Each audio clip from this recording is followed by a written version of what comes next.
Nakadayo at natikman ko na po yung original sisig po na ang nagtitinda po ay yung isa sa mga una at sikat po na tindahan sa Pampanga. Pero kapag ang nakasanayan mo na pong sisig ay yung katulad po ng ganito, hahanap-hanapin mo. Ito naman po yung version ng inyong Mommy Loves. Hindi man ito original pero sigurado akong papatok sa panlasa nyo. Maskara ng baboy yung gagamitin natin dito. Lilinisin at huhugasan lang po natin itong mabuti. Hiwain lang po natin sa katamtamang laki, yung saktong hindi po tayo mahihirapan sa pag-iihaw o pagpiprito nito. Hindi na kayo mahihirapan sa pagtansya pa ng mga sangkap dahil sinulat ko na po ngayon lahat. Sa pagpapalambot naman po kung sakaling gagamit po kayo ng pressure cooker, of course, mas maiksi po yung oras na kakailanganin nyo. 15 hanggang 30 minutes lang po, possible na malambot na po ito. Pero dahil ngayon po, gagamit lang po ako ng regular na kaldero, pakukuluan ko lang po ito over high heat. Then after po nitong kumulo ng husto, hihinaan ko na lang po yung apoy sa low heat at dun ko sisimulan ng timer ng 1 oras. Pero ang gawin nyo po, after 40 minutes and 50 minutes, check nyo po yung karne kung okay na po sa inyo yung lambot. Dahil minsan may mas malambot pong karne at depende pa rin po yan sa lakas po ng apoy na inyo pong nagamit. Yung lambot po ng karne ay nakadepende na po ito sa inyo. Basta huwag naman po yung lamog na lamog dahil nga po piprituhin or iihawin pa po natin ito. Kapag tama na po yung lambot para sa atin, i-air dry po natin ito. Sa amin po, ganito po yung ginagawa ko. After nga po nitong maluto at ma-air dry, ipinapak ko po ito ng tig 500 grams. Then, ilalagay ko po sa freezer para anytime po kaming mag-crave ng sisig or may mag-request sa akin, ipa-fried or iihawin ko na lang po ito. Then, gagawa ng sauce at meron na po akong available na sisig. Sa pagpiprito naman po nito, magpainit lang po tayo ng mantika. Then unang prito po over medium heat. Then pwedeng hanguin at palamigin muna. Pwede po natin itong i-refry para mas maging crispy kung yun po yung gusto nating outcome. Over high heat naman po doon. Ganito lang po yung ginagawa ko. Kapag inilagay ko na po yung atin pong piprituhin, tatakpan ko po ito. At kapag humina na po yung tunog or halos wala na po akong marinig, saka ko lang po ito bubuksan at babalik ta rin. Siyempre, okay rin pong ihawin ito pero sa amin sa ngayon, mas easy pong prituhin muna. Nakadepende pa rin naman po yan sa inyo. Pero teka, pwede po bang i-comment nyo kung saan kayong lugar ngayon nanonood itong ating video para naman po malaman ng inyong mommy loves kung hanggang saan ang aabutin itong ating sisig recipe.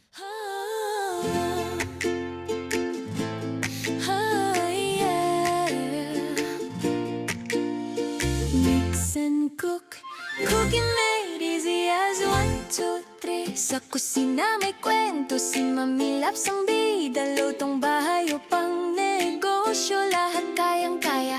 Kakanin, ulam, dessert na masarap. Pinadali ni Mami Labs kahit medyo mahirap. Tinuturuan ka, bawat hakbang talaga. Simpleng luto, ginagawang masaya. Kaya kung gusto mong matutong magluto, panoorin lang, siguradong ganado. Sa Mix and Cook, cooking made easy as 1, 2, 3. Kay Mami Labs, siguradong happy ka lagi. May kakanin, may ulam, may dessert pa.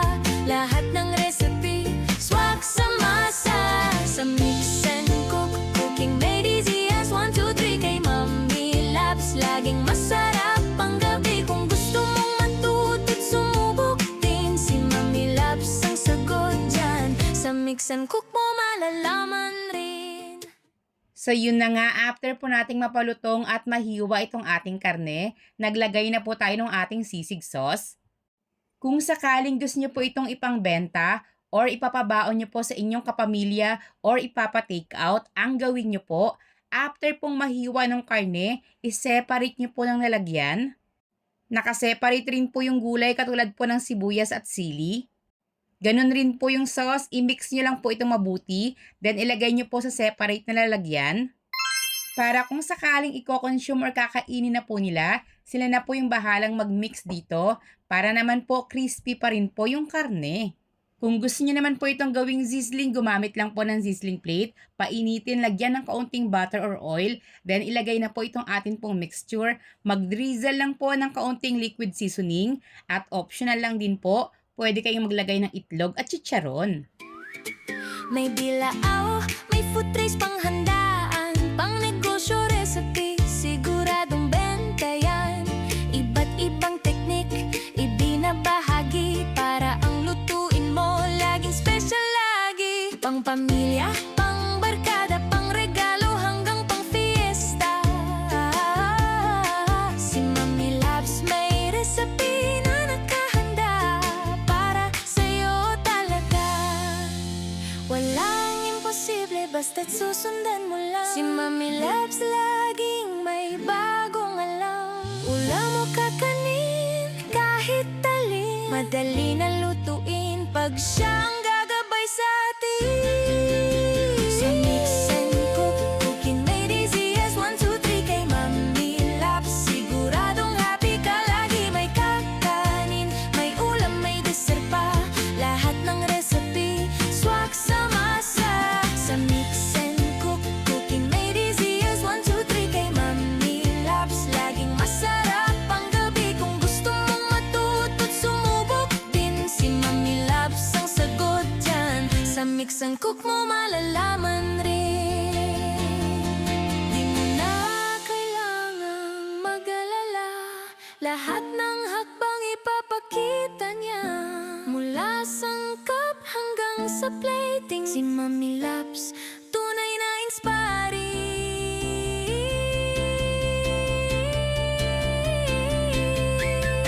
Sa mix and cook, cooking made easy as 1, 2, 3 kay Mami Labs. Masarap palagi, lutong bahay, lutong puso. Sa bawat recipe, ramdam mo ang totoo. Sa cooking made easy as 1, 2, 3 kay Mami Labs. Siguradong happy ka lagi, may kakanin, may ulam, may dessert pa. Lahat ng recipe, swak sa masa. Sa mix and cook, cooking made easy as 1, 2, 3 kay Mami Labs. Laging saya at lambing, kaya kung hanap mo'y lutuin o negosyo rin, si Mami Labs ang sagot dyan. Sa mix and cook mo malalaman rin.